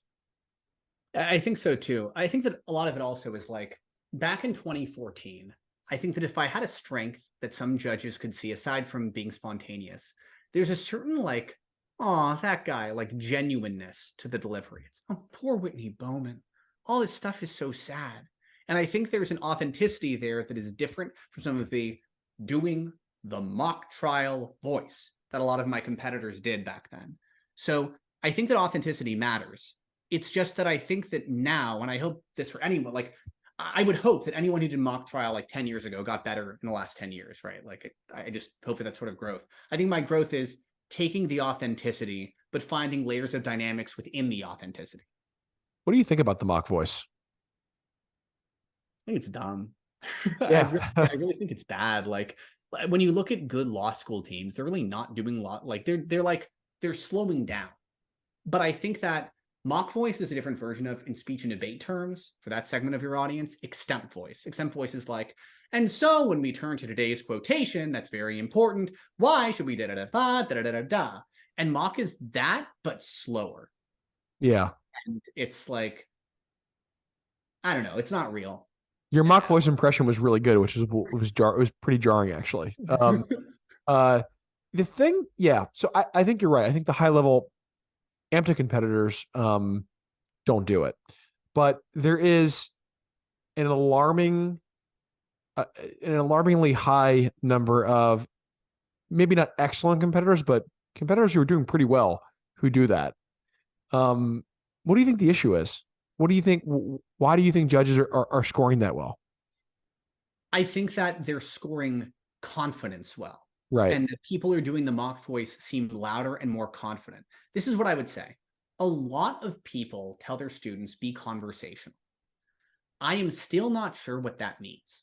I think people have conversations in different ways. And the conversation that you'd have in front of a group of people watching you from the side is obviously different from a one-on-one conversation. Like if we were in person, it'd be a different kind of tone for our conversation. So I think that like when I coach people, I'm not saying be conversational. What I'm saying is showcase your comfort. I think if you do things that show that you are comfortable, that is a more direct path to the ballot than trying to be conversational or to have a conversation using this cadence that seems to score well so other people do it too. It's like, I don't know, it's like an infectious disease, right? It's catching.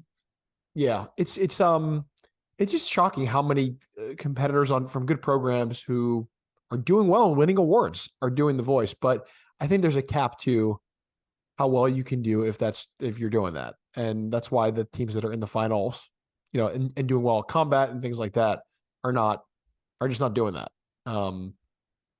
Yeah, because I mean, let's look, for example, at this final. Like both Travis and Josiah are not talking the way that they would on a one-on-one basis. Like it is not really a conversation. It is a dynamic showcase of comfort.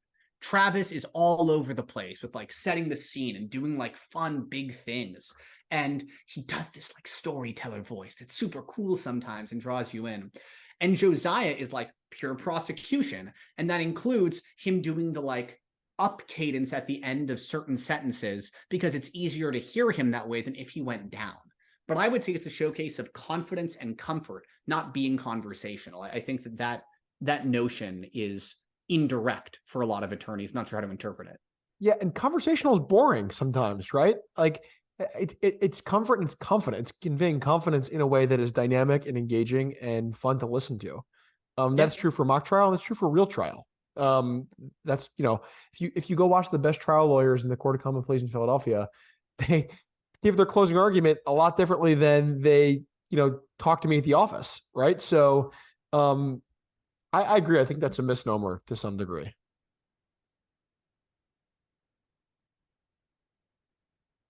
She got emotional, understandably so. She misphrased something from her own affidavit. So you know what? Throw it out. It's gone. Pretend her testimony doesn't even count. Just take their own witnesses at their word. There was alcohol. And the Coast Guard found literally nothing. I don't have to scrub out a stain unless I get one on my shirt in the first place. What was that stain they were scrubbing out? The cover-up goes so far. What's the stain? Is that something from the trial? I forget where it came from, but I remember the audience reacted well. So it might have been a thing that someone had mentioned before. Overall, our argument was just like using the fact that there's alcohol throughout the whole case, but there's nothing in the Coast Guard's report to indicate that they had disposed of the alcohol after it's like, oh, darn, our person was drunk. We shouldn't have done that. Far, they didn't even give evidence of alcohol consumption to their own expert witness. Remember that a couple moments ago? He's sitting down and he says, no, I never looked at that data. No, I don't think it's relevant. No, I don't think it matters. Well, how can you know if you don't look? Garbage in, garbage out.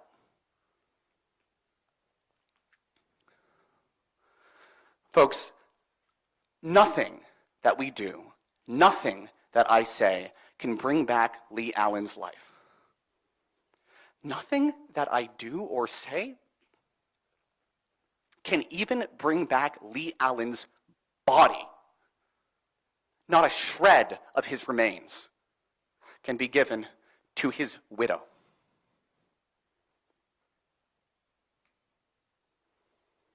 The cover-up ends now. Lee Allen was not the perfect victim. He shouldn't have lied.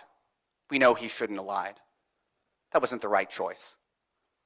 But it wasn't a reckless choice either.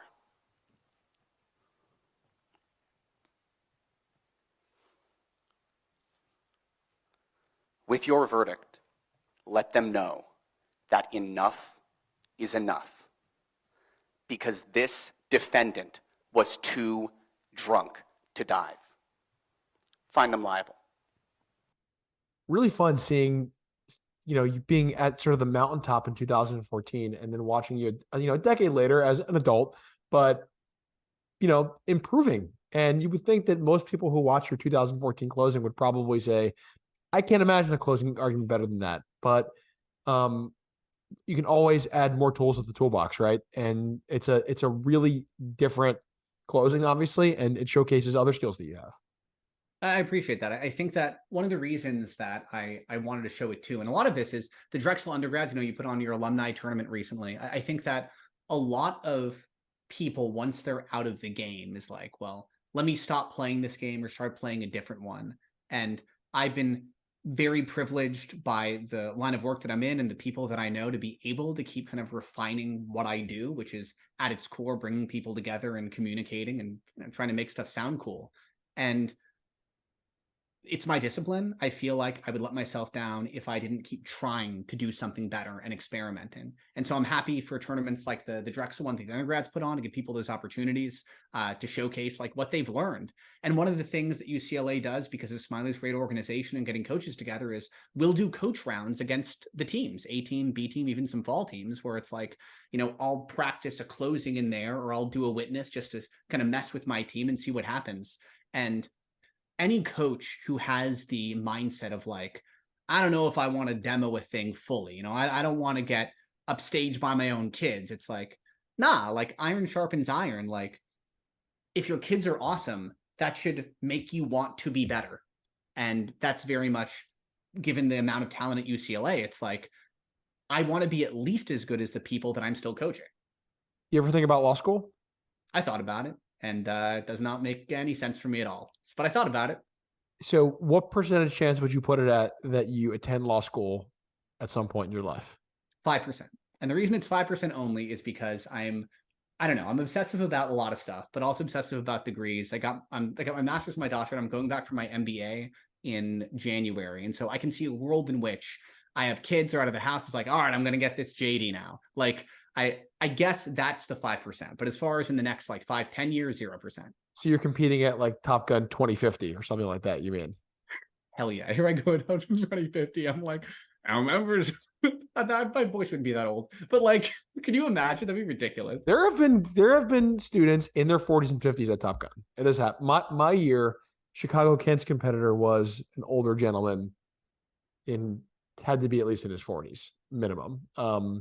So it's not unprecedented. So, and I'm sure, Justin Bernstein wouldn't mind traveling to Waco with you when he's in his 60s or 70s to compete at Top Gun one last time. May come out of retirement for that.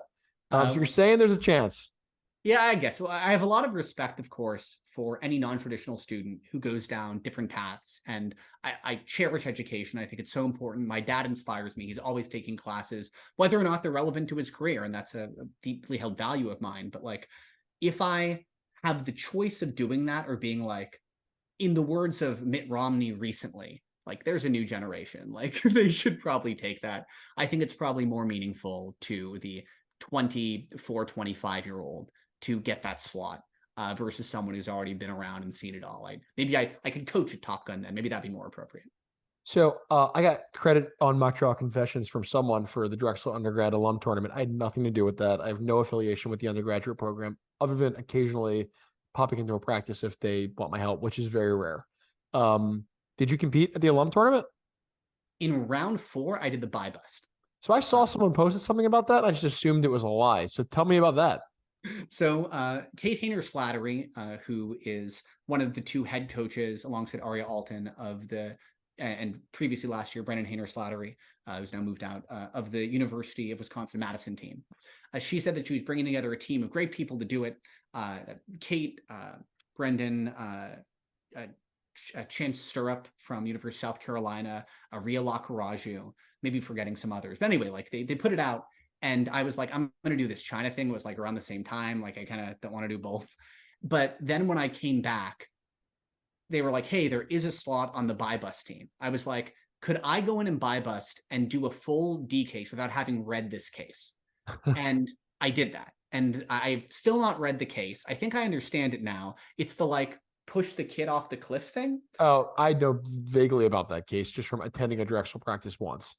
Yeah, so that was the case, I guess. So I came in and I was like, okay, this is the D theory I would very much like to run. I don't know what the defendant is, but they were trying to escape from the mafia. And the mafia they're escaping from specifically is called the Ashlock crime family. And so we have to cross every witness about the Ashlock crime family and make this in our direct all about how the Ashlocks are threatening everyone. And we ran it as a full trial. We had some single digit losses. I think if we had a day to practice without having read the case, like it would have been pretty darn good. I had a blast. Like half of my cross was just saying the words Ashlock crime family, and the other half was talking about my grandma who lives in New Jersey because the witness was a New Jersey witness. She was great. That's a lot of fun. Do you think you want to do it again? Did it give you the itch to compete? I don't know. I think that I might, if there's no direct conflict to it. I don't think it'd be bad to bring it together. I feel like there's a bit of nervousness about like, oh, you know, you're putting yourself up there and there's these expectations on you. People expect you to do really well, but it's like, I don't know, that's in my head, right? Like, I feel like if I'm having fun with it and if I'm comfortable enough to go through with it and with another team as well, like, I think I probably have more fun than the level of anxiety gets in the way. But that's one of my messages to all the mockers out there. If you're super anxious about the activity, I'm super anxious about everything. It's totally fine. It can even be a superpower. So keep doing that. I'm gonna take that lesson and try to internalize it myself. As a fellow anxious person. What are you doing this fall, mock trial wise, or just generally? So mock trial wise, I'm going to talk about two things real fast. The first is, and if people are on Ben and Drew's Discord, they're familiar with this, but I helped run alongside Max Wong, the fellow I mentioned before, who brought me over to Shanghai.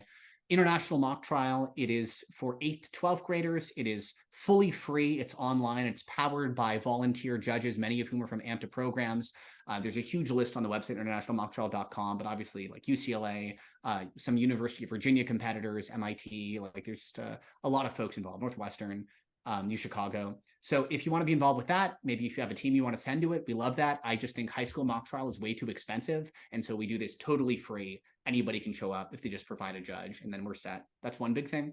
The second thing is I looked at the list of community college teams, vocational colleges, technical colleges competing in AMTA, and found that the number was like single digit. And like, as I said at the start of this, every system is perfectly designed to get the results that it does. And if AMTA, after all these years, can barely retain CC teams, maybe it is a lack of outreach to CC teams. So with Smiley's support, we got a nice resolution passed to create a community vocational technical college focused competition. It's called the CCC, the Community College Clash. We intend to run 2 tournaments. One of them is in October, one of them is in December. Details on the AMTA website, because mock trial is life-changing. It's phenomenal. And I feel like, especially for students who are in CCs, who either want to go to 4 years and they want to get some things on their resume, or they want to get the experience of mock trial there, or students who are just doing things vocationally, but otherwise they wouldn't have the chance to do mock trial. I think that we have to do better outreach. And so this is a big focus of mine. So I'll be supporting UCLA. I'll be supporting the home team, Madison, Wisconsin, moved out there recently, but I very much want to see high school mock have less of a barrier to access it, and community college mock leading into the 4-year circuit of AMTA as well. That's really cool. Will those community college tournaments be on Zoom or in person? Starting off on Zoom because it's easier to logistically handle them. Right. And to be clear, I don't think that it's like CCs need to belong to a different class. Like they can't compete against 4 years. I mean, Moorpark, which is where Audrey Shepard, TBC champion, comes from. Like she was in Moorpark CC before, and I think they qualified to Orcs. But I think that making an easier on-ramp will make a lot of difference. And should those teams stick around and then do regionals and Orcs and invitationals and everything else, like I think that'd be phenomenal too. But starting and then ramping up, that's the idea. It's also just a cheap way to, get some experience. I mean, the amount of students that I talk to who apply to the law school through our courtroom scholarship program who don't do invitationals. They come from not community colleges necessarily, but small programs who don't have the money or the resources or just the institutional knowledge to register for invitationals. And invitational season is meaningful in getting people experience. And, that's a lot. And imagine how good a program, it would really set a limit on how good your program would be if you could not do anything besides regionals. Oh yeah, definitely. Because then it's like what you get 2 rounds P, 2 rounds D. That's your whole season, conceivably. I don't know about that. Like I have been banging the drum on this show for there to be more Zoom mock trial, not because I think it's as good as in person, not because I think we want to be entirely on Zoom or even the majority of our tournaments or anywhere close to that be on Zoom, but there's lots of different cool things you can do on Zoom format wise. It creates more opportunities. It's easier for the host. There's lots of things that are really good about it. In law school, we have a couple of Zoom tournaments, and at the big conference that we the law school trial advocacy educators do every June, I presented a presentation based on survey data that I'd compiled on basically the question is, do we need more Zoom mock trial? And the results were sort of the takeaways were people really want more Zoom tournaments because they don't have the resources to travel and to compete in person for the amount of students that they have in their programs.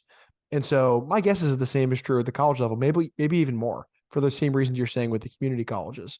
And so I wish there were more. If I had more time, I'd be the one doing it. But I think there should be a handful of really big Zoom invitationals over the course of the fall and winter. So yeah, I agree. I think like Zoom mock trial is not in-person mock trial, the same way that speed chess is not traditional chess, right? Like I think that they're comparable. They're not quite the same. There's different skills that are being tested.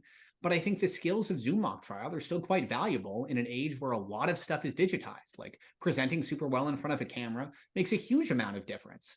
And I think that there's a lot of industry-specific work that you would be worse off if you had never experienced what it is like to compete on camera. Yeah, and the fundamental skills of being a trial advocate, controlling a difficult witness, adapting, in real time to a quirky case theory. Those things are just as teachable on Zoom. And so I think there should be more of that. And I also think I'm just like looking in preparation for this episode, there weren't as many invitationals when you and I competed as there are now. And I don't know what the reason is for. It's a good thing, obviously. But all the invitationals are the same. They're all the same. And the other thing I've said on the show is I think it'd be good for the community if some of the invitationals were different in some way.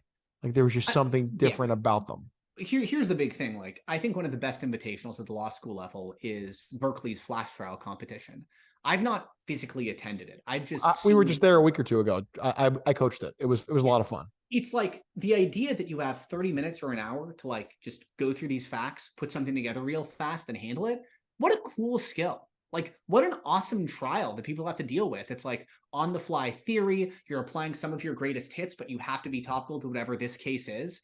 I think that AMTA would be way less scripted and perhaps mock voicey if there were some tournament gauntlets that meant that you could not rely on your scripts. So I like that law school has so many different cases that teams can compete with throughout the year. I think that's probably more reflective of what a lot of like, certainly prosecutors or public defenders would likely have to deal with, just like juggling all these cases. For sure.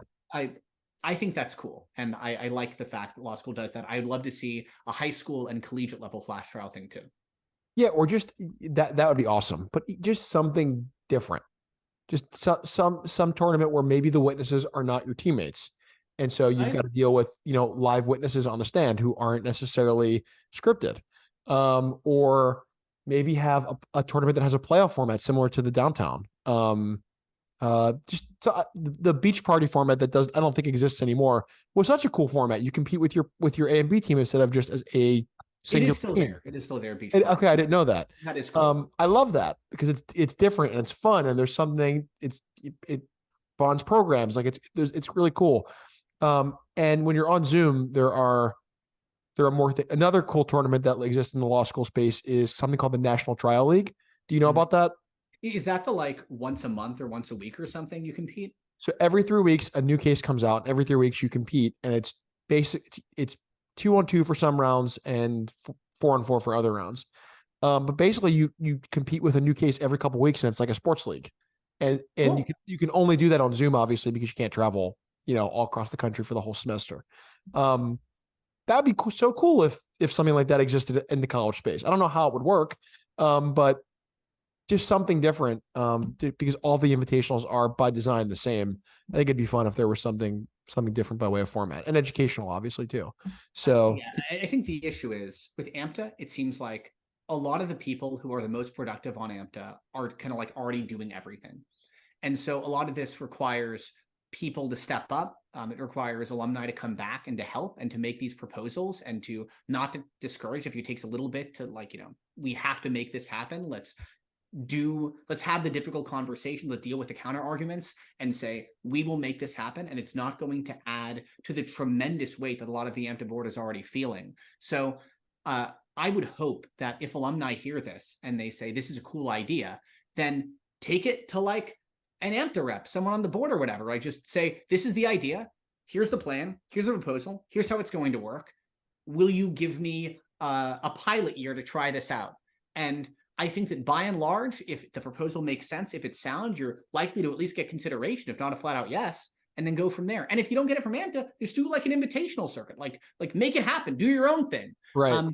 I think the issue in your instance is like you're coaching all this law school all the time. A lot of these trial lawyers who will volunteer for AMTA are already super busy with their own stuff as well. Like, you get to direct trial advocacy, you're also a trial lawyer. Like people are super busy.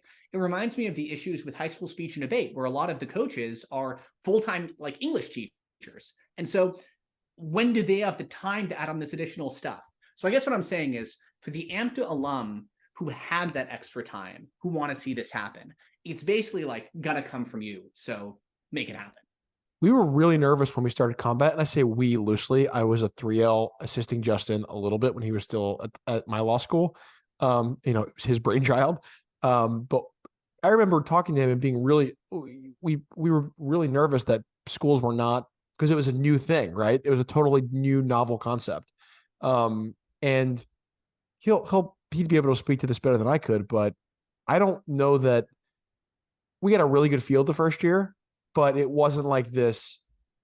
Everyone is dying to come to the event like it is now, right? Because it was a new thing and people were like, I don't want to do this. It's new. It's different. It's not what I'm used to. I don't know, whatever.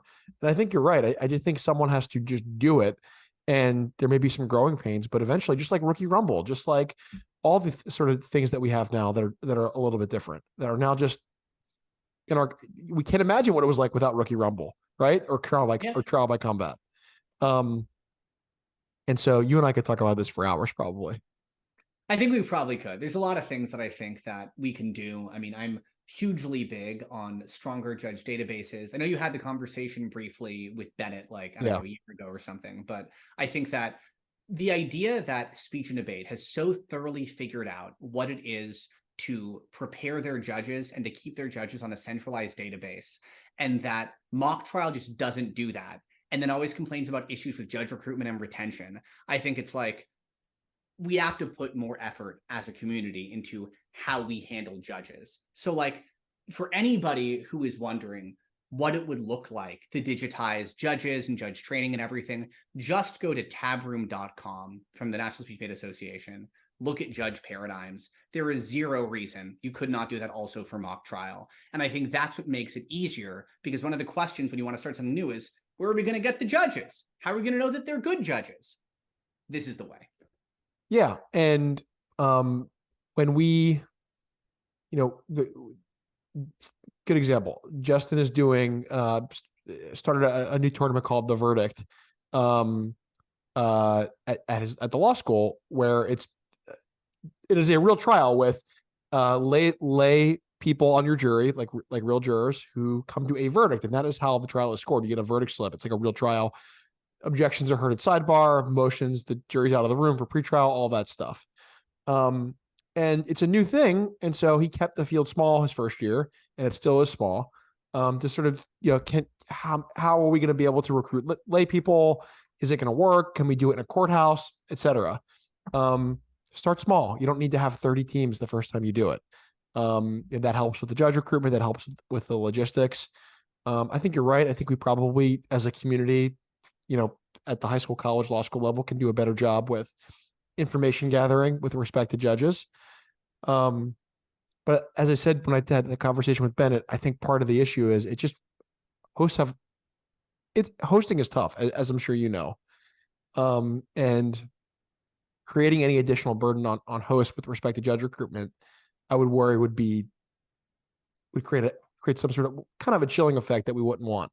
I'd be curious to know what that would look like and how we would all contribute to that. It'd be so easy. Like one of the issues is hosts just do stuff based on Google Forms right now. Like by and large, Google Forms, like that's it. Like, so if you start using software, at this point, free or almost zero cost software that is already connected to tournament operation. And there's 3 off the top of my head that do that. ForensicTournament.net, Speechwire, it's .org.com, Tabroom.com. Like this stuff already exists. And it's just a matter of switching from the primary ways that we've been gathering stuff right now to a different one.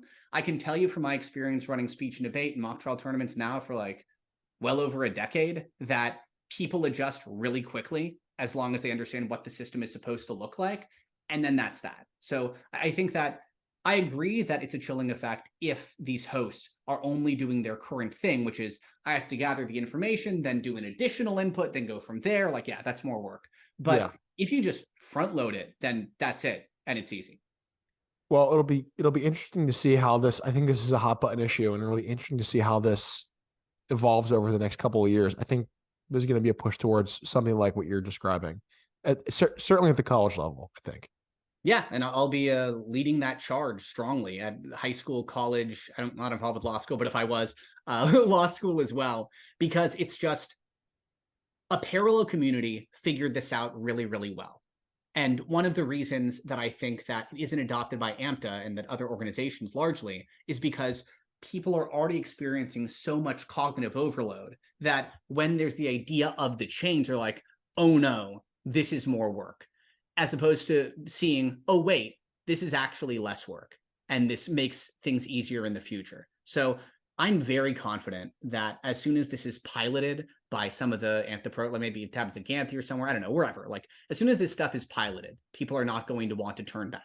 The same way that once communities start digitizing things, start using algorithms that will effectively pair judges without conflicts, as opposed to having to do it by hand. Still check it by hand for sure, like make sure that the computer got it right. But like a lot of this stuff was figured out a decade plus ago by parallel communities. AMTA can do it too and save hosts a whole lot of this burden. And it's like, in law school, we use mostly electronic ballots now that we're back in person. But the idea 3 years ago that we'd have no paper ballots, people would have lost their minds at the law school level. And it makes the tournament so much more efficient. You get results very quickly. There are no math errors. And so you're right. I do think people are resistant to change until the change happens. And then it's just what we do now. And everyone adapts, but will be interesting. Iain, thank you so much for coming on. Do you think this one is going to exceed your last episode in views?